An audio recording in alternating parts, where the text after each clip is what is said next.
सब प्रेम से बोलो श्रीमद् भागवत पुराण की जय। श्री शुकदेव जी कहते हैं, परीक्षित, भगवान श्री कृष्ण ब्रह्मादि ईश्वरों के भी ईश्वर हैं।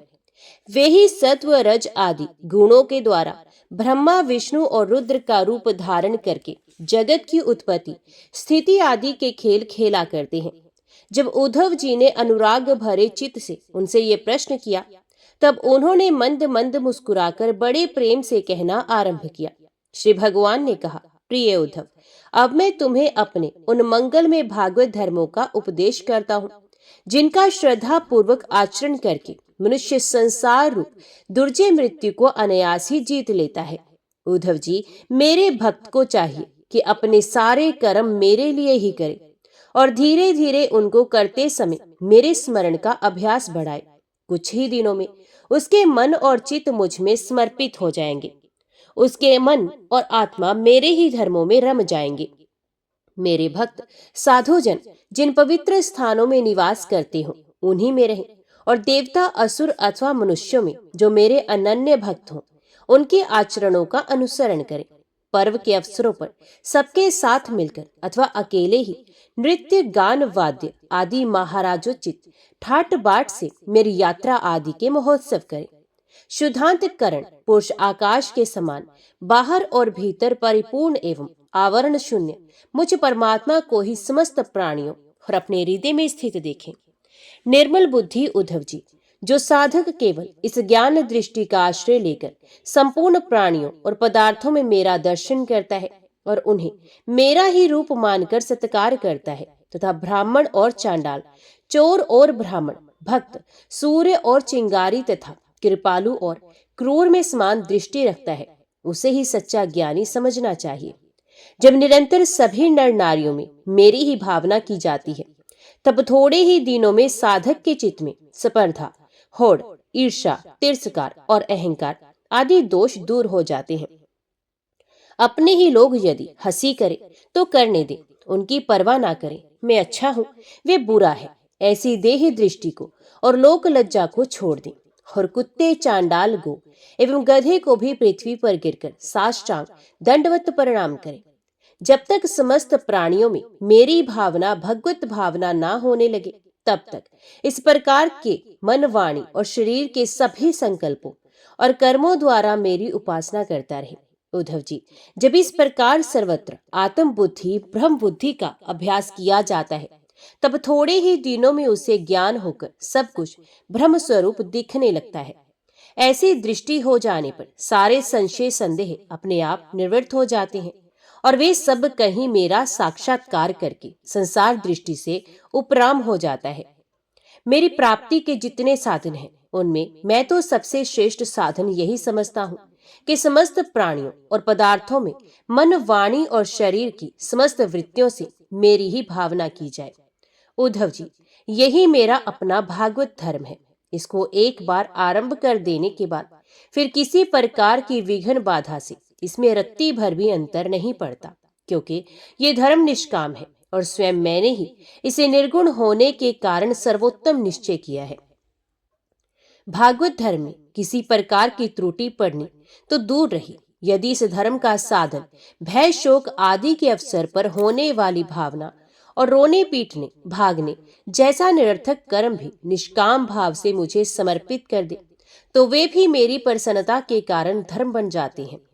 विवेकियों के विवेक और चतुरों की चतुराई की पराकाष्ठा इसी में है कि वे इस विनाशी और असत्य शरीर के द्वारा मुझ अविनाशी एवं सत्य तत्व को प्राप्त कर ले। उद्धव जी, ये संपूर्ण ब्रह्म विद्या का रहस्य मैंने संक्षेप और विस्तार से तुम्हें सुना दिया। इस रहस्य को समझना मनुष्यों की तो कौन कहे, देवताओं के लिए भी अत्यंत कठिन है। मैंने जिस सुस्पष्ट और युक्ति युक्त ज्ञान का वर्णन बार बार किया है, उसके मर्म को जो समझ लेता है, उसके हृदय की संशय ग्रंथियां छिन्न भिन्न हो जाती हैं और वह मुक्त हो जाता है। मैंने तुम्हारे प्रश्न का भली भांति खुलासा कर दिया। जो पुरुष हमारे प्रश्न उत्तर को विचार पूर्वक धारण करेगा, वे वेदों के भी परम रहस्य सनातन परब्रह्म को प्राप्त कर लेगा। जो पुरुष मेरे भक्तों को इसे भली भांति स्पष्ट करा के समझाएगा, उस ज्ञान दाता को मैं प्रसन्न मन से अपना स्वरूप तक दे डालूंगा। उसे आत्म ज्ञान करा दूंगा। उद्धव जी, ये तुम्हारा और मेरा संवाद स्वयं तो पवित्र है ही, दूसरों को भी पवित्र करता है। जो प्रतिदिन इसका पाठ करेगा और दूसरों को सुनाएगा, वह इस ज्ञानदीप के द्वारा दूसरों को मेरा दर्शन कराने के कारण पवित्र हो जाएगा।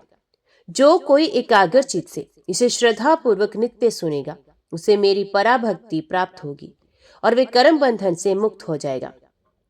प्रिय सखे, तुमने भली भांति ब्रह्म का स्वरूप समझ लिया ना, और तुम्हारे चित्त का मोह एवं शोक तो दूर हो गया ना। तुम इसे दाम्भिक, नास्तिक, शठ, अश्रद्धालु, भक्तिहीन और उद्धित पुरुष को कभी मत देना। जो इन दोषों से रहित हो, ब्राह्मण भक्त हो, प्रेमी हो, साधु स्वभाव हो और जिसका चरित्र पवित्र हो, उसी को ये प्रसंग सुनाना चाहिए। यदि शूद्र और स्त्री भी मेरे प्रति प्रेम भक्ति रखते हो, तो उन्हें भी इसका उपदेश करना चाहिए। जैसे दिव्य अमृत पान कर लेने पर कुछ भी पीना शेष नहीं रहता, वैसे ही ये जान लेने पर जिज्ञासु के लिए और कुछ भी जानना शेष नहीं रहता। प्यारे उद्धव, मनुष्यों को जो ज्ञान, कर्म, योग, वाणिज्य और राजदंड आदि से क्रमश मोक्ष, धर्म, काम और अर्थरूप फल प्राप्त होते हैं, परंतु तुम्हारे जैसे अनन्य भक्तों के लिए वे चारों प्रकार का फल केवल मैं ही हूँ। जिस समय मनुष्य समस्त कर्मों का परित्याग करके मुझे आत्मसमर्पण कर देता है, उस समय वह मेरा विशेष माननीय हो जाता है और मैं उसे उसके जीव तप से छुड़ाकर अमृत स्वरूप मोक्ष की प्राप्ति करा देता हूँ और वह मुझसे मिलकर मेरा स्वरूप हो जाता है। परीक्षित, अब उद्धव जी योग मार्ग का पूरा पूरा उपदेश प्राप्त कर चुके थे। भगवान श्री कृष्ण की बात सुनकर उनकी आंखों में आंसू उमड़ आए, प्रेम की बाढ़ से गला रुंध गया, चुपचाप हाथ जोड़े रह गए और वाणी से कुछ बोल न सके। उनका चित्त प्रेमावेश से विवल हो रहा था। उन्होंने धैर्य पूर्वक उससे रोका और अपने को अत्यंत सौभाग्यशाली अनुभव करते हुए सर से यदुवंश शिरोमणि भगवान श्री कृष्ण के चरणों का स्पर्श किया तथा हाथ जोड़कर उनसे यह प्रार्थना की। उद्धव जी ने कहा, प्रभु, आप माया और भ्रम आदि के भी मूल कारण है। मैं मोह के महान अंधकार में भटक रहा था, आपके सत्संग से वे सदा के लिए भाग गया। भला जो अग्नि के पास पहुंच गया, उसके सामने क्या शीत, अंधकार और उसके कारण होने वाला भय ठहर सकते हैं। भगवान, आपकी मोहिनी माया ने मेरा ज्ञान दीपक छीन लिया था, परंतु आपने कृपा करके वे फिर अपने सेवक को लौटा दिया। आपने मेरे ऊपर महान अनुग्रह की वर्षा की है। ऐसा कौन होगा जो आपकी इस कृपा प्रसाद का अनुभव करके भी आपके चरण कमलों की शरण छोड़ दे और किसी दूसरे का सहारा ले। आपने अपनी माया से सृष्टि वृद्धि के लिए दर्शाह, वृष्णि, अंधक और सातवंशी यादवों के साथ मुझे सुदृढ़ स्नेह पास से बांध दिया था। आज आपने आत्मबोध की तीखी तलवार से उस बंधन को अनायास ही काट डाला। महायुगेश्वर, मेरा आपको नमस्कार है। अब आप कृपा करके मुझे शरणागत को ऐसी आज्ञा दीजिए जिससे आपके चरण कमलों में मेरी अनन्य भक्ति बनी रहे। भगवान श्री कृष्ण ने कहा, उद्धव जी, अब तुम मेरी आज्ञा से बद्रीवन में चले जाओ। वे मेरा ही आश्रम है। वहां मेरे चरण कमलों के धोवन, गंगा जल का स्नान पान के द्वारा सेवन करके तुम पवित्र हो जाओगे।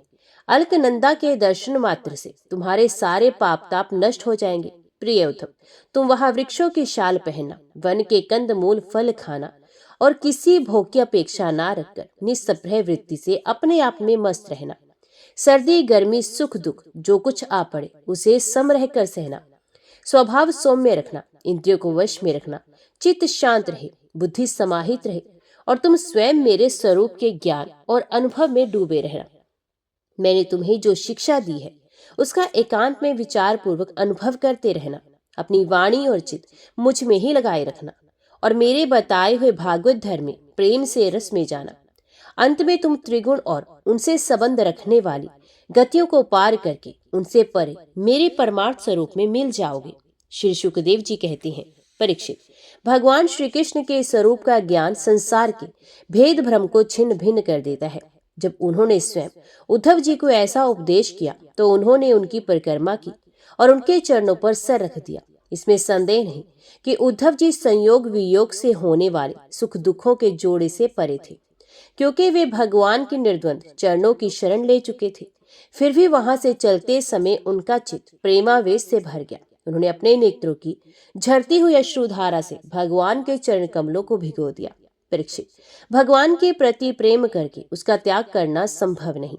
उन्हीं के वियोग की कल्पना से उद्धव जी कातर हो गए, उनका त्याग करने में समर्थ न हुए, बार बार विवल होकर मूर्छित होने लगे। कुछ समय के बाद उन्होंने भगवान श्री कृष्ण के चरणों की पादुकाएं अपने सर पर रखी और बार बार भगवान के चरणों में प्रणाम करके वहां से प्रस्थान किया।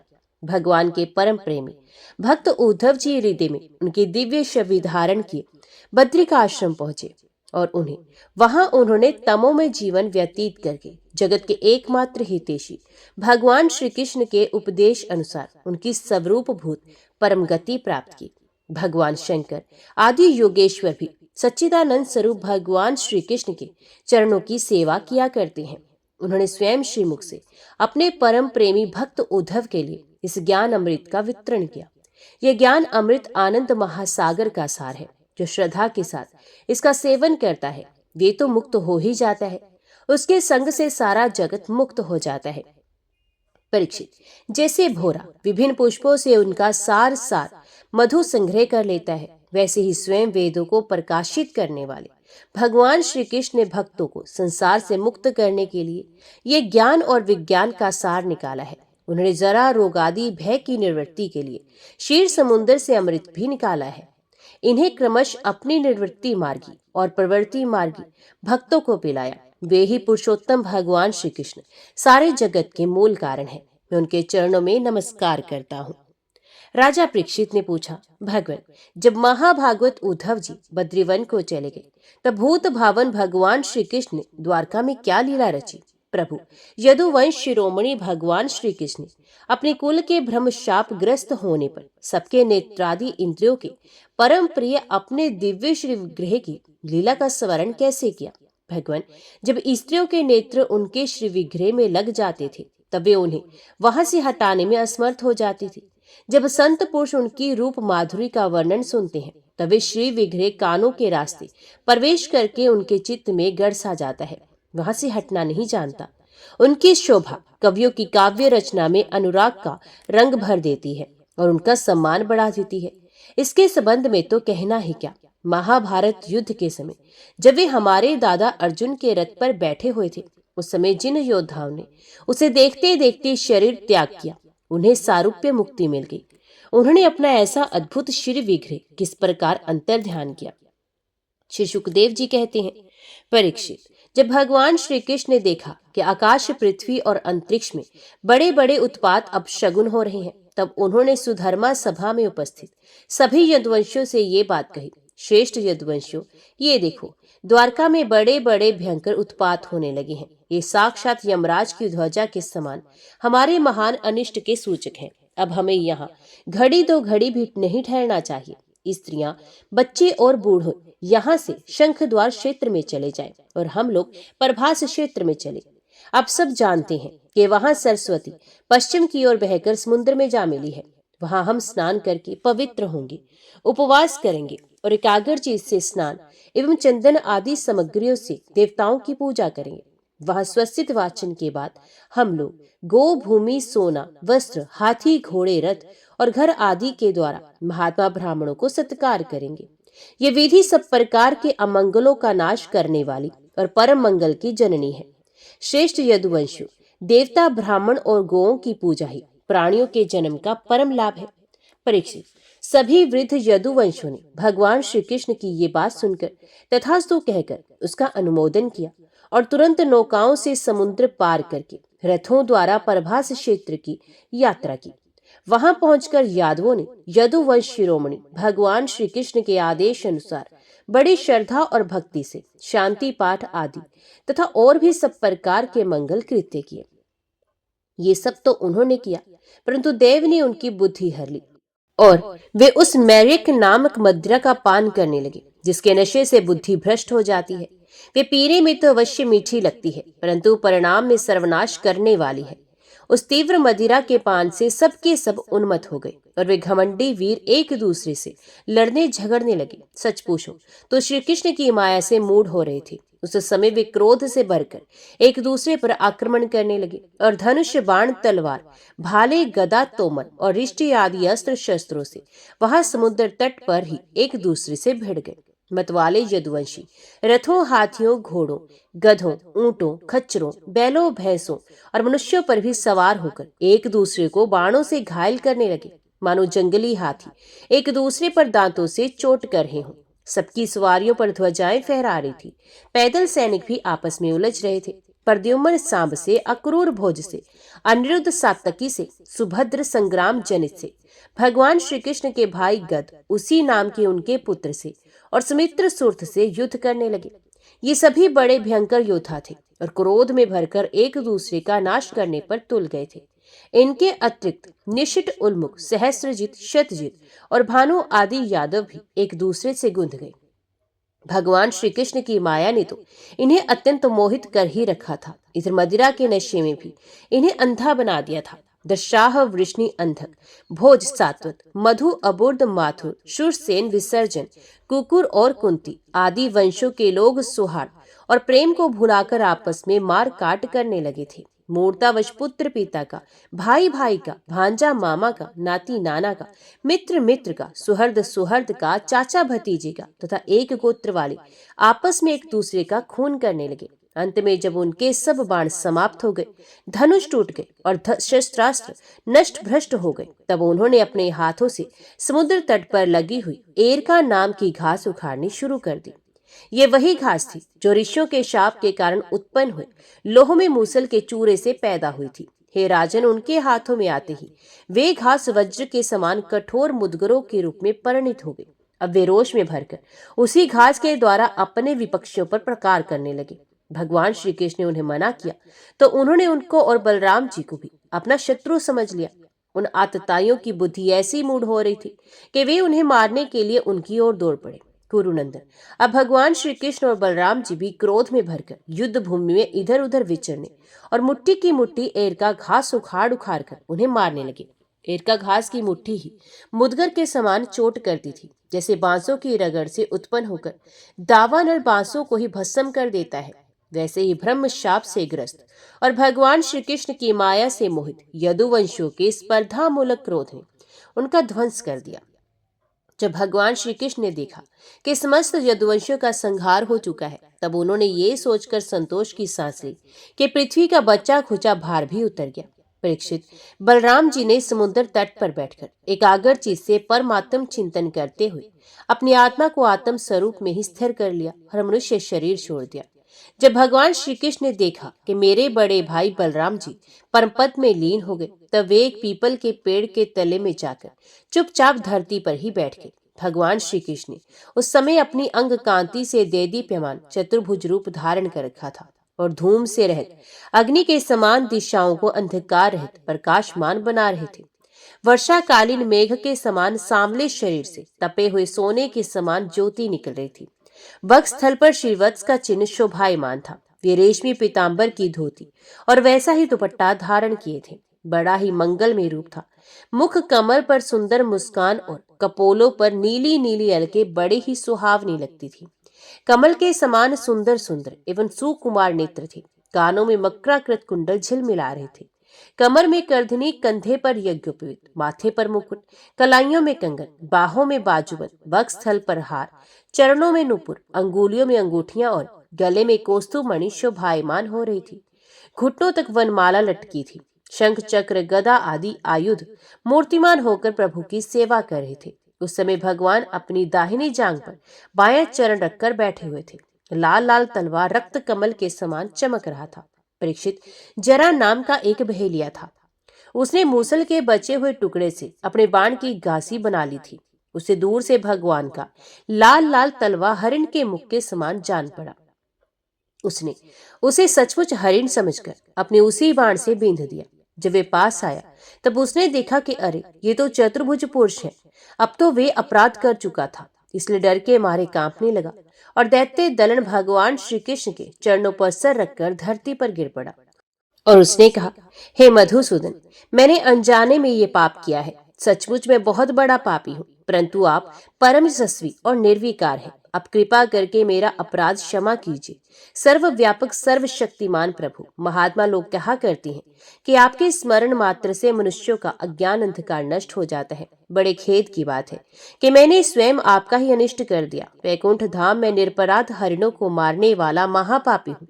आप मुझे अभी अभी मार डालिए, क्योंकि मर जाने पर मैं फिर अब कभी आप जैसे महापुरुषों का ऐसा अपराध नहीं करूंगा। भगवान, संपूर्ण विद्याओं के पारदर्शी ब्रह्मा जी और उनके पुत्र रुद्र आदि भी आपकी योगमाया का विलास नहीं समझ पाते, क्योंकि उनकी दृष्टि भी आपकी माया से आवृत है। ऐसी अवस्था में हमारे जैसे पाप योनि लोग उसके विषय में क्या कह सकते हैं। भगवान श्री कृष्ण ने कहा, अरे हे जरे, तू डर मत, उठ उठ, ये तो तूने मेरे मन का काम किया। जा, मेरी आज्ञा से तू उस स्वर्ग में निवास कर जिसकी प्राप्ति बड़े बड़े पुण्यवानों को होती है। शुकदेव जी कहते हैं, परीक्षित, भगवान श्री कृष्ण तो अपनी इच्छा से शरीर धारण करते हैं। जब उन्होंने जरा व्याध को ये आदेश दिया तब उसने उनकी 3 बार परिक्रमा की, नमस्कार किया और विमान पर सवार होकर स्वर्ग को चला गया। भगवान श्री कृष्ण का सारथी दारुक उनके स्थान का पता लगाता हुआ उनके द्वारा धारण की हुई तुलसी की गंध से वायु सूंघकर और उससे उनके होने के स्थान का अनुमान लगाकर सामने की ओर गया। दारुक ने वहां जाकर देखा कि भगवान श्री कृष्ण पीपल के वृक्ष के नीचे आसन लगाए बैठे हैं। असहनीय तेज वाले आयुध मूर्तिमान होकर उनकी सेवा में संलग्न है। उन्हें देखकर दारुक के हृदय में प्रेम की बाढ़ आ गई। नेत्रों से आंसुओं की धारा बहने लगी। वे रथ से कूदकर भगवान के चरणों पर गिर पड़ा। उसने भगवान से प्रार्थना की, प्रभु, रात्रि के समय चंद्रमा के अस्त हो जाने पर राह चलने वाले की जैसी दशा हो जाती है, आपके चरण कमलों का दर्शन ना पाकर मेरी भी वैसी ही दशा हो गई है।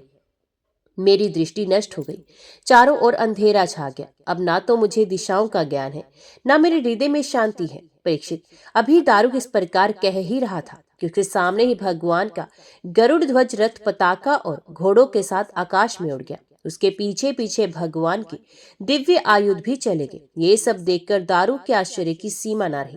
तब भगवान ने उससे कहा, दारुक, अब तुम द्वारका चले जाओ और यहाँ यदुवंशियों के पार्श्विक संहार, भैया बलराम जी की परम गति और मेरे सवधाम गमन की बात कहो। उनसे कहना कि अब तुम लोगों को अपने परिवार वालों के साथ द्वारका में नहीं रहना चाहिए। मेरे ना रहने पर समुद्र उस नगरी को डुबो देगा। सब लोग अपनी अपनी धन संपत्ति, कुटुंब और मेरे माता पिता को लेकर अर्जुन के संघर्षण में इंद्रप्रस्थ चले जाओ। दारुक, तुम मेरे द्वारा उपदिष्ट भागवत धर्म का आश्रय लो और ज्ञानिष्ठ होकर सबकी उपेक्षा कर दो तथा इस दृश्य को मेरी माया की रचना समझकर शांत हो जाओ।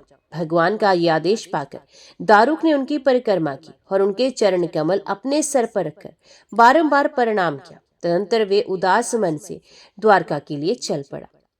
परीक्षित, दारुक के चले जाने पर ब्रह्मा जी, शिव पार्वती, इंद्रादि लोकपाल, मरीचि आदि प्रजापति, बड़े बड़े ऋषि मुनि, पितृसिद्ध, गंधर्व, विद्याधर, नागचारण, यक्ष, राक्षस, किन्नर, अप्सराएं तथा गरुड़ लोक के विभिन्न पक्षी अथवा मैत्री आदि ब्राह्मण भगवान श्री कृष्ण के परम धाम प्रस्थान को देखने के लिए बड़ी उत्सुकता से यहाँ पहुंचे।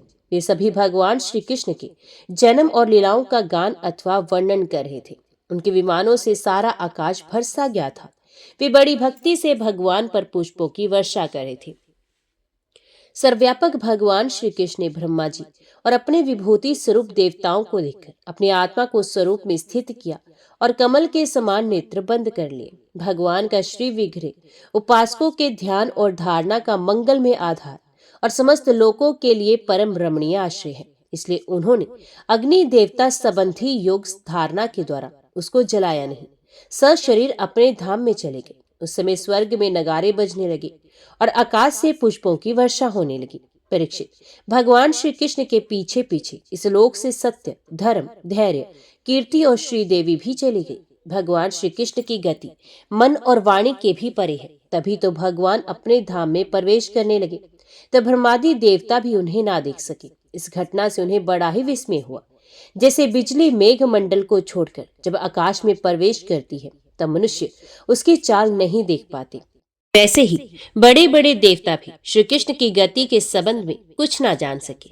ब्रह्मा जी और भगवान शंकर आदि देवता भगवान की ये परममयी योगमय गति देखकर बड़े विस्मय के साथ उसकी प्रशंसा करते अपने अपने लोक में चले गए। परीक्षित, जैसे नट अनेकों प्रकार के स्वांग बनाता है परंतु रहता है उन सबसे निर्लय, वैसे ही भगवान का मनुष्यों के समान जन्म लेना, लीला करना और फिर उसे संवरण कर लेना उनकी माया का विलास मात्र है, अभिनय मात्र है। वे स्वयं ही इस जगत की सृष्टि करके इसमें प्रवेश करके विहार करती हैं और अंत में संहार लीला करके अपने अनंत महिमा में स्वरूप में ही स्थित हो जाती हैं। सांदीपनी गुरु का पुत्र यमपुरी चला गया था परंतु उसे वे मनुष्य शरीर के साथ ले आए। तुम्हारा ही शरीर ब्रह्मास्त्र से जल चुका था परंतु उन्होंने तुम्हें जीवित कर दिया।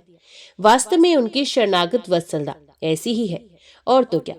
उन्होंने कालों के महाकाल भगवान शंकर को भी युद्ध में जीत लिया और अत्यंत अपराधी अपने शरीर पर ही प्रहार करने वाले व्याध को भी संदेह स्वर्ग भेज दिया।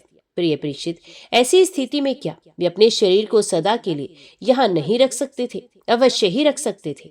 यद्यपि भगवान श्री कृष्ण संपूर्ण जगत की स्थिति, उत्पत्ति और संहार के निरपेक्ष कारण है और संपूर्ण शक्तियों के धारण करने वाले हैं, तथापि उन्होंने अपने शरीर को इस संसार में बचा रखने की इच्छा नहीं की।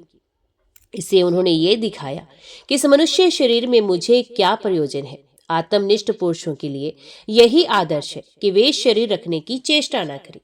इधर दारुक भगवान श्री कृष्ण के विरह से व्याकुल होकर द्वारका आया और वसुदेव जी तथा उग्रसेन के चरणों पर गिर गिर कर उन्हें आंसुओं से भिगोने लगा। परीक्षित, उसने अपने को संभालकर यदुवंशियों के विनाश का पूरा पूरा विवरण कह सुनाया। उसे सुनकर लोग बहुत ही दुखी हुए और मारे शोक के मूर्छित हो गए। भगवान श्री कृष्ण के वियोग के विवल होकर वे लोग सर पीटते हुए वहां तुरंत पहुंचे जहां उनके भाई बंधु निष्प्राण होकर पड़े हुए थे। देवकी, रोहिणी और वसुदेव जी अपने प्यारे पुत्र श्री कृष्ण और बलराम जी को ना देखकर शोक की पीड़ा से बेहोश हो गए। उन्हें भगवत विग्रह से व्याकुल होकर वहीं अपने प्राण छोड़ दिए। स्त्रियों ने अपने अपने पतियों के शव पहचान कर उन्हें हृदय से लगा लिया और उसके साथ चीता पर बैठकर भस्म हो गई। बलराम जी की पत्नियां उनके शरीर को, वसुदेव जी की पत्नियां उनके शव को, भगवान की पुत्र वध हुई और अपने पतियों की लाशों को लेकर अग्नि में प्रवेश कर गई। भगवान श्री कृष्ण की रुक्मणी आदि पटरानियां उनके ध्यान में मगन होकर अग्नि में प्रविष्ट हो गई। परीक्षित, अर्जुन अपने प्रियतम और सखा भगवान श्री कृष्ण के विरह से पहले तो अत्यंत व्याकुल हो गए, फिर उन्हीं की गीतोक्त सद उपदेशों का स्मरण करके अपने मन को संभाला। यदुवंश के मृत व्यक्तियों में जिनको कोई पिंड देने वाला नहीं था, उनका श्राद्ध अर्जुन ने क्रमश विधि पूर्वक करवाया। महाराज, भगवान के ना रहने पर समुद्र ने एकमात्र भगवान श्री कृष्ण का निवास स्थान छोड़कर एक ही क्षण में सारी द्वारका को डुबो दिया। भगवान श्री कृष्ण वहां आज भी सदा सर्वदा निवास करते हैं। ये स्थान स्मरण मात्र से सारे पाप तापों का नाश करने वाला और सर्व मंगलों को भी मंगल बनाने वाला है। परीक्षित, पिंडदान के अनंतर बची खुची स्त्रियों, बच्चों और बूढ़ों को लेकर अर्जुन इंद्रप्रस्थ आए। वहां सबको यथा योग्य बसाकर अनिरुद्ध के पुत्र वज्र का राज्याभिषेक कर दिया। राजन, तुम्हारे दादा युधिष्ठिर आदि पांडवों को अर्जुन से ही ये बात मालूम हुई कि यदुवंशों का संहार हो गया है, तब उन्होंने अपने वंशधर तुम्हें राजपद अभिषिक्त करके हिमालय की वीर यात्रा की। मैंने तुम्हें देवताओं के भी आराध्य देव भगवान श्री कृष्ण की जन्म लीला और कर्म लीला सुनाई है। जो मनुष्य श्रद्धा के साथ इसका कीर्तन करता है वे समस्त पापों से मुक्त हो जाता है। परीक्षित, जो मनुष्य इस प्रकार भक्त भयहारी निखिल सौंदर्य माधुर्य निधि श्री कृष्ण चंद्र के अवतार संबंधी चिर प्राकर्मी और इस श्रीमद् भागवत महापुराण में तथा दूसरे पुराणों में वर्णित परम आनंद में बाल लीला, किशोर लीला आदि का संकीर्तन करता है, वे परमहंस मुनींद्रों के अंतिम प्राप्त हुए श्री कृष्ण के चरणों में पराभक्ति प्राप्त करता है।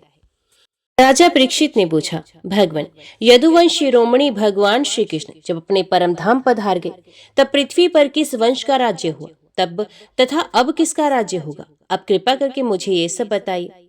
श्री सुखदेव जी कहते हैं, प्रिय परीक्षित, मैंने तुम्हें 9वें सगंध में ये बात बताई थी कि जरासंध के पिता बृहद्रथ के वंश में अंतिम राजा होगा पुरंजय का रिपुंजय। उसके मंत्री का नाम होगा शुनक।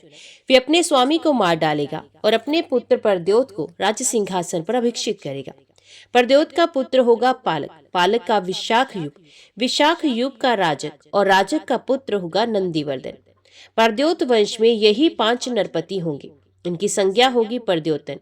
ये 138 वर्ष तक पृथ्वी का उपभोग करेंगे। इसके पश्चात शिशुनाग नाम का राजा होगा। शिशुनाग का काकवर्ण, उसका क्षेमधर्मा और क्षेमधर्मा का पुत्र होगा क्षेत्रज। क्षेत्रज का विधिसार, उनका अजात शत्रु और फिर दर्भक, और दर्भक का पुत्र होगा अजय। अजय से नंदीवर्धन और उससे महानंदी का जन्म होगा। शिशुनाग वंश में ये 10 राजा होंगे। ये सब मिलकर कलयुग में 360 वर्ष तक पृथ्वी पर राज्य करेंगे। प्रिय प्रेक्षित, महानंदी की शूद्रा पत्नी के गर्भ से नंद नामक पुत्र होगा। वे बड़ा बलवान होगा। महानंदी महापद्म नामक निधि का अधिपति होगा, इसलिए लोग उसे महापद्म भी कहेंगे। वे क्षत्रिय राजाओं के विनाश का कारण बनेगा। तभी से राजा लोग प्राय शूद्र और अधार्मिक हो जाएंगे। महापद्म पृथ्वी पर एक क्षत्रिय शासक होगा। उसके शासन का उल्लंघन कोई भी नहीं कर सकेगा। शत्रुओं के विनाश में हेतु होने की दृष्टि से तो उसे दूसरा परशुराम ही समझना चाहिए। उसके सुमाल्य आदि 8 पुत्र होंगे। वे सभी राजा होंगे और 100 वर्ष तक इस पृथ्वी का उपभोग करेंगे। कौटिल्य, वात्स्यायन तथा चाणक्य के नाम से प्रसिद्ध एक ब्राह्मण विश्व विख्यात नंद और उनके सुमाल्य आदि 8 पुत्रों का नाश कर डालेगा। उनका नाश हो जाने पर कलयुग में मौर्य वंशी नरपति पृथ्वी का राज्य करेंगे।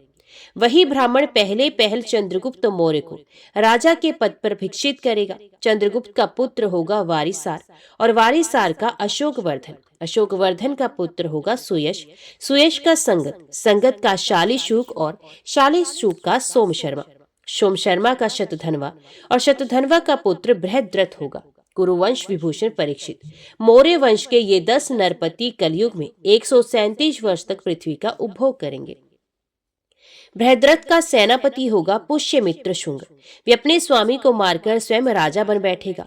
पुष्यमित्र का अग्निमित्र और अग्निमित्र का सुज्येष्ठ होगा। सुज्येष्ठ का वसुमित्र, वसुमित्र का भद्रक और भद्रक का पुलिंद, पुलिंद का घोष और घोष का पुत्र होगा वज्रमित्र। वज्रमित्र का भागवत और भागवत का पुत्र होगा देवभूमि। शुगवंश के ये 10 नरपति 112 वर्ष तक पृथ्वी का पालन करेंगे। परीक्षित, शुगवंशी नरपतियों का राज्य काल समाप्त होने पर यह पृथ्वी कण्ववंशी नरपतियों के हाथ में चली जाएगी। कण्ववंशी नरपति अपने पूर्ववर्ती राजाओं की अपेक्षा कम गुण वाले होंगे। शुगवंश का अंतिम नरपति देवभूमि बड़ा ही लंपट होगा। उसे उसका मंत्री कण्ववंशी वसुदेव मार डालेगा और अपने बुद्धिबल से स्वयं राज्य प्राप्त करेगा। वसुदेव का पुत्र होगा भूमित्र। भूमित्र का नारायण और नारायण का सुशर्मा। सुशर्मा बड़ा यशस्वी होगा। कण्ववंश के 4 नरपति कान्यवान कहलाएंगे और कलयुग में 345 वर्ष तक पृथ्वी का उपभोग करेंगे। प्रिय परीक्षित, कण्ववंशी सुशर्मा के एक शूद्र सेवक होगा बलि। वे अंधजाति का एवं बड़ा दुष्ट राजा होगा। वे सुशर्मा को मारकर कुछ समय तक स्वयं पृथ्वी का राज्य करेगा। इसके बाद उसका भाई कृष्ण राजा होगा। कृष्ण का पुत्र श्रीशांतकर्ण और उसका पौर्णमास होगा। पौर्णमास का लंबोदर और लंबोदर का पुत्र चिविलिक होगा। चिविलिक का मेघस्वाति, मेघस्वाति का अटमान, अटमान का अनिष्ट कर्मा, अनिष्ट कर्म का हाले, हाले का तलक, तलक का पुरी भिषुरु, पुरुष भिषु का पुत्र होगा राजा सुनंदन। परीक्षित, सुनंद्र का पुत्र होगा चकोर। चकोर के 8 पुत्र होंगे जो सभी बहु कहलाएंगे। इनमें सबसे छोटे का नाम होगा शिवस्वाति। वे बड़ा वीर होगा और शत्रुओं का दमन करेगा।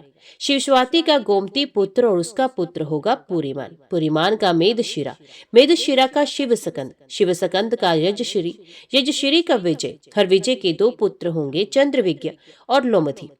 परीक्षित, ये 30 राजा 456 वर्ष तक पृथ्वी का राज्य भोगेंगे। परीक्षित, इसके बाद अवधृति नगरी के 7 आभीर, 10 गर्दभी और 16 कंक पृथ्वी का राज्य करेंगे। ये सबके सब बड़े लोभी होंगे। इनके 8 जवन और 14 तुर्क राज्य करेंगे। इसके बाद 10 गुरुदंड और 11 मोन नरपति होंगे। मोनों के अतिरिक्त ये सब 1099 वर्ष तक पृथ्वी का उपभोग करेंगे तथा 11 मोन नरपति 300 वर्ष तक पृथ्वी का शासन करेंगे। जब उनका राज्यकाल समाप्त हो जाएगा तब किलकिला नाम की नगरी में भूतनंद नाम का राजा होगा। भूतनंद का वंगिरी, वंगिरी का भाई शिशुनंदी तथा यशोनंदी और प्रवृत्त ये 106 वर्ष तक राज्य करेंगे। इनके 13 पुत्र होंगे और वे सबके सब बाहलिक कहलाएंगे। इनके पश्चात पुष्यमित्र नामक क्षत्रिय और उसके पुत्र दुर्मित्र का राज्य होगा। परीक्षित, बाहलिक वंशी नरपति एक साथ ही विभिन्न प्रदेशों में राज्य करेंगे। उनमें 7 आंध्र देश के तथा साथ ही कौशल देश के अधिपति होंगे। कुछ विदूर भूमि के शासक और कुछ निषेध देश के स्वामी होंगे। इनके बाद मगध देश का राजा होगा विश्व सफुर्जी। ये पूर्वोक्त पुरंजय के अतिरिक्त द्वितीय पुरंजय कहलाएगा। ये ब्राह्मणादि उच्च वर्णों को पुलिंद, यदु और मद्र आदि मलेच्छ प्राय जातियों के रूप में परिणित कर देगा। इसकी बुद्धि इतनी दुष्ट होगी कि यह ब्राह्मण क्षत्रिय वैश्यों का नाश करके शूद्र प्राय जनता की रक्षा करेगा। ये अपने बलवीरे से शत्रुओं को जाड़ देगा और पद्मवती पुरी को राजधानी बनाकर हरिद्वार से लेकर प्रयाग पर्यंत सुरक्षित पृथ्वी का राज्य करेगा। परीक्षित, ज्यों ज्यों घोर कलयुग आता जाएगा त्यों त्यों सौराष्ट्र, अवंती, आभीर, शूर, अर्बुद और मालव देश के ब्राह्मणगण संस्कार शून्य हो जाएंगे तथा राजा लोग भी शूद्र तुल्य हो जाएंगे। सिंधु तट, चंद्रभागा का तटवर्ती प्रदेश, कौंती पुत्र और काश्मीर मंडल पर प्राय शूद्रों का संस्कार एवं ब्रह्म तेजस से ही नाम मात्र के द्विजों का और मलेशियों का राज्य होगा। परीक्षित, ये सब के सब राजा आचार विचार में मलेच्छ प्राय होंगे। ये सब एक ही समय भिन्न भिन्न प्रांतों में राज्य करेंगे। ये सब के सब परले सरे के झूठे, अधार्मिक और स्वल्प दान करने वाले होंगे। छोटी छोटी बातों को लेकर ही ये क्रोध के मारे आग बबूला हो जाया करेंगे। ये दुष्ट लोग स्त्री, बच्चों को, ब्राह्मणों को मारने में भी नहीं हिचकेंगे। इस दूसरे की स्त्री, धन, हथियार लेने के लिए ये सर्वदा उत्सुक रहेंगे। ना तो इन्हें बढ़ते देर लगेगी, ना ही घटते। क्षण में रुष्ट तो क्षण में तुष्ट। इनकी शक्ति और आयु थोड़ी होगी। इनमें परंपरागत संस्कार नहीं होंगे। ये अपने कर्तव्य कर्म का पालन नहीं करेंगे। रजोगुण और तमोगुण से अंधे बने रहेंगे। राजा के वेश में वे मलेच्छ ही होंगे। वे लूट खसोट कर अपनी प्रजा का खून चूसेंगे। जब ऐसे लोगों का शासन होगा तो देश की प्रजा में भी वैसे ही स्वभाव, आचरण और भाषण की वृद्धि हो जाएगी। राजा लोग तो उनका शोषण करेंगे ही, वे आपस में भी एक दूसरे को उत्पीड़ित करेंगे और अंततः सबके सब नष्ट हो जाएंगे। परीक्षित, समय बड़ा बलवान है। ज्यों ज्यों घोर कलयुग आता जाएगा त्यों त्यों उत्तर धर्म, सत्य, पवित्रता, क्षमा, दया, आयु, बल और स्मरण शक्ति का लोप होता जाएगा। कलयुग में जिसके पास धन होगा उसी को लोग कुलीन, सदाचारी और सद्गुणी मानेंगे। जिसके हाथ में शक्ति होगी वही धर्म और न्याय की व्यवस्थापने अनुकूल करा सकेगा। विवाह संबंध के लिए कुलशील, योग्यता आदि की परख निरख नहीं रहेगी। युवक युवती की पारस्परिक रुचि से ही संबंध हो जाएगा। व्यवहार की निपुणता सच्चाई और ईमानदारी में नहीं रहेगी। जो जितना छल कपट कर सकेगा वे उतना ही व्यवहार कुशल माना जाएगा। स्त्री और पुरुष की श्रेष्ठता का आधार उनका शील संयम ना होकर केवल रति कौशल ही रहेगा। ब्राह्मण की पहचान उसके गुण स्वभाव से नहीं, यज्ञोपवीत से हुआ करेगी। वस्त्र, दंड, कमंडलू आदि से ही ब्रह्मचारी, सन्यासी आदि आश्रमियों की पहचान होगी और एक दूसरे का चिन्ह स्वीकार कर लेना ही एक से दूसरे आश्रम में प्रवेश का स्वरूप होगा। जो घूस देने या धन खर्च करने में असमर्थ होगा उसे अदालतों में ठीक ठीक न्याय नहीं मिल सकेगा। जो बोलचाल में जितना चालाक होगा उसे उतना ही बड़ा पंडित माना जाएगा। असाधुता की दोषी होने की एक ही पहचान रहेगी, गरीब होना। जो जितना अधिक दंभ पाखंड कर सकेगा उसे उतना ही बड़ा साधु समझा जाएगा। विवाह के लिए एक दूसरे की स्वीकृति ही प्राप्त होगी। शास्त्र, विधि विधान की, संस्कार आदि की कोई आवश्यकता नहीं समझी जाएगी। बाल आदि संवार कर कपड़े लत्ते में लेस हो जाना ही स्नान समझा जाएगा। लोग दूर के तालाब को तीर्थ मानेंगे और निकट के तीर्थ गंगा, गोमती, माता पिता आदि की अपेक्षा करेंगे। सिर पर बड़े बड़े बाल, काकुल रखना ही शारीरिक सौंदर्य का चिन्ह समझा जाएगा और जीवन का सबसे बड़ा पुरुषार्थ होगा अपना पेट भर लेना। जो जितनी ढिठाई से बात कर सकेगा उसे उतना ही सच्चा समझा जाएगा। योग्यता, चतुराई का सबसे बड़ा लक्षण ये होगा कि मनुष्य अपने कुटुंब का पालन कर ले। धर्म का सेवन यश के लिए किया जाएगा। इस प्रकार जब सारी पृथ्वी पर दुष्टों का बोलबाला हो जाएगा तब राजा होने का कोई नियम नहीं रहेगा। ब्राह्मण, क्षत्रिय, वैश्य अथवा शूद्रों में जो बली होगा वही राजा होगा। उस समय के नीच राजा अत्यंत निर्दय एवं क्रूर होंगे। लोभी तो इतने होंगे कि उसमें और लुटेरों में कोई अंतर नहीं किया जा सकेगा। वे प्रजा की पूंजी एवं पत्नियों तक को छीन लेंगे। उनसे डरकर प्रजा पहाड़ों और जंगलों में भाग जाएगी। उसमें प्रजा तरह तरह के शाक, कंद मूल, मांस, मधु, फल फूल और बीज, गुठली आदि खा खाकर अपना पेट भरेगी। कभी वर्षा नहीं होगी, सूखा पड़ जाएगा तो कभी कर पर कर लगाए जाएंगे। कभी कड़ाके की सर्दी पड़ेगी तो कभी पाला पड़ेगा। कभी आंधी चलेगी, कभी गर्मी बढ़ेगी तो कभी बाढ़ आ जाएगी। इन उत्पातों से तथा आपस के संघर्ष से प्रजा अत्यंत पीड़ित हो जाएगी, नष्ट हो जाएगी।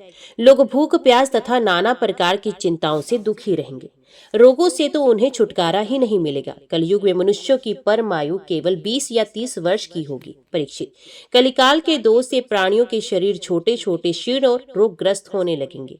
वर्ण और आश्रमों का धर्म बतलाने वाला वेद आर्ग नष्ट प्राय हो जाएगा।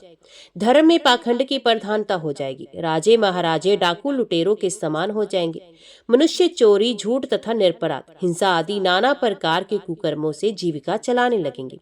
चारों वर्णों के लोग शूद्रों के समान हो जाएंगे। गोए बकरियों की तरह छोटी छोटी और कम दूध देने वाली हो जाएंगी। वानप्रस्थी और सन्यासी आदि विरक्त आश्रम वाले भी घर गृहस्थी जुटाकर गृहस्थों का सा व्यापार करने लगेंगे। जिनसे विवाहित संबंध है उन्हीं को अपना संबंधी माना जाएगा। धान, जौ, गेहूं आदि धान्यों के पौधे छोटे छोटे होने लगेंगे। वृक्षों के अधिकांश शमी के समान छोटे और कटीले वृक्ष ही रह जाएंगे। बादलों में बिजली तो बहुत चमकेगी, परंतु वर्षा कम होगी। गृहस्थों के घर अतिथि सत्कार या वेद ध्वनि से रहित होने के कारण अथवा जनसंख्या घट जाने के कारण सूने सूने हो जाएंगे। अधिक क्या कहें, कलयुग का अंत होते होते मनुष्यों का स्वभाव गधों जैसा दुस्सह बन जाएगा। लोग प्राय गृहस्थी का भार ढोने वाले और विषयी हो जाएंगे। ऐसी स्थिति में धर्म की रक्षा करने के लिए सत्वगुण स्वीकार करके स्वयं भगवान अवतार ग्रहण करेंगे। प्रिय परीक्षित, सर्वव्यापक भगवान विष्णु सर्वशक्तिमान है। ये सर्वस्वरूप होने पर भी चराचर जगत के शिक्षक सदगुरु हैं। ये साधु सज्जन पुरुषों के धर्म की रक्षा के लिए उनके कर्म का बंधन काटकर उन्हें जन्म मृत्यु के चक्कर से छुड़ाने के लिए अवतार ग्रहण करते हैं। उन दिनों शंबल ग्राम में विष्णु यश नाम के श्रेष्ठ ब्राह्मण होंगे। उनका हृदय बड़ा उदार एवं भगवत भक्ति से पूर्ण होगा। उन्हीं के घर कल की भगवान अवतार ग्रहण करेंगे। श्री भगवान ही अष्ट सिद्धियों के और समस्त सद्गुणों के एकमात्र आश्रय है। समस्त चराचर जगत के वे ही रक्षक और स्वामी हैं। वे देवदत्त नामक शीघ्रगामी घोड़े पर सवार होकर दुष्ट को तलवार के घाट उतारकर ठीक करेंगे। उनके रोम रोम से अतुलनीय तेज की किरणें छिटकती रहेंगी। ये अपने शीघ्रगामी घोड़े से पृथ्वी पर सर्वत्र विचरण करेंगे और राजा के वेश में छिपकर रहने वाले कोटि कोटि डाकुओं का संहार करेंगे। प्रिय प्रेक्षित, जब सब डाकुओं का संहार हो चुकेगा तब नगर की ओर देश की सारी प्रजा का हृदय पवित्रता से भर जाएगा, क्योंकि भगवान कल्कि के शरीर में लगे हुए अंगराग का स्पर्श पाकर अत्यंत पवित्र हुई वायु उनका स्पर्श करेगी और इस प्रकार वे भगवान के श्री विग्रह की दिव्य गंध प्राप्त कर सकेंगे। उनके पवित्र हृदय में सत्व मूर्ति भगवान वासुदेव विराजमान होंगे और फिर उनकी संतान पहले की भांति रिष्ट पुष्ट और बलवान होने लगेगी। प्रजा के नयन मनोहारी हरि ही धर्म के रक्षक और स्वामी हैं। यही भगवान जब कल्कि के रूप में अवतार ग्रहण करेंगे उसी समय सतयुग का प्रारंभ हो जाएगा और प्रजा की संतान परंपरा स्वयं ही सत्वगुण से युक्त हो जाएगी। जिस समय चंद्रमा, सूर्य और बृहस्पति एक ही समय एक ही साथ पुष्य नक्षत्र के प्रथम पल में प्रवेश करके एक राशि पर आते हैं, उसी समय सतयुग का प्रारंभ होता है। चंद्रवंश और सूर्यवंश में जितने राजा हो गए हैं या होंगे उन सबका मैंने संक्षेप से वर्णन कर दिया। तुम्हारे जन्म से लेकर राजा नंद के अभिषेक तक 1115 वर्ष का समय लगेगा। जिस समय आकाश में सप्तऋषियों का उदय होता है उस समय पहले उनमें से 2 ही दिखाई पड़ते हैं। उनके बीच में दक्षिणोत्तर रेखा पर संभाग में अश्विनी आदि नक्षत्रों में एक से नक्षत्र दिखाई पड़ता है। उस नक्षत्र के साथ सप्तऋषिगण मनुष्यों की गणना से 100 वर्ष तक रहते हैं। वे तुम्हारे जन्म के समय और इस समय भी मगर नक्षत्र पर स्थित है। स्वयं सर्वव्यापक सर्वशक्तिमान भगवान ही शुद्ध सत्व में विग्रह के साथ श्री कृष्ण के रूप में प्रकट हुए थे। वे जिस समय अपनी लीला सवर्ण करके परम धाम को पधार गए उसी समय कलयुग ने संसार में प्रवेश किया। उसी के कारण मनुष्यों की मति गति पाप की ओर ढुल गई। जब तक लक्ष्मीपति भगवान श्री कृष्ण अपने चरण कमलों से पृथ्वी का स्पर्श करते रहे तब तक कलयुग पृथ्वी पर अपना पैर नहीं जमा सका। जिस समय सप्तऋषि मघा नक्षत्र पर विचरण करते रहते हैं उसी समय कलयुग का प्रारंभ होता है। कलयुग की आयु देवताओं की वर्ष गणना से 1200 वर्षों तक की अर्थात मनुष्यों की गणना के अनुसार 4,32,000 वर्ष की है।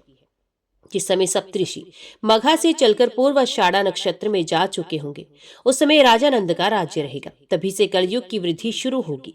पुरातत्ववेता ऐतिहासिक विद्वानों का कहना है कि जिस दिन भगवान श्री कृष्ण ने अपने परम धाम को प्रयाण किया उसी दिन उसी समय कलयुग का प्रारंभ हो गया। परीक्षित, जब देवताओं की वर्षा गणना के अनुसार 1000 वर्ष बीत चुकेंगे तब कलयुग के अंतिम दिनों में फिर से कल्कि भगवान की कृपा से मनुष्यों के मन में सात्विकता का संचार होगा।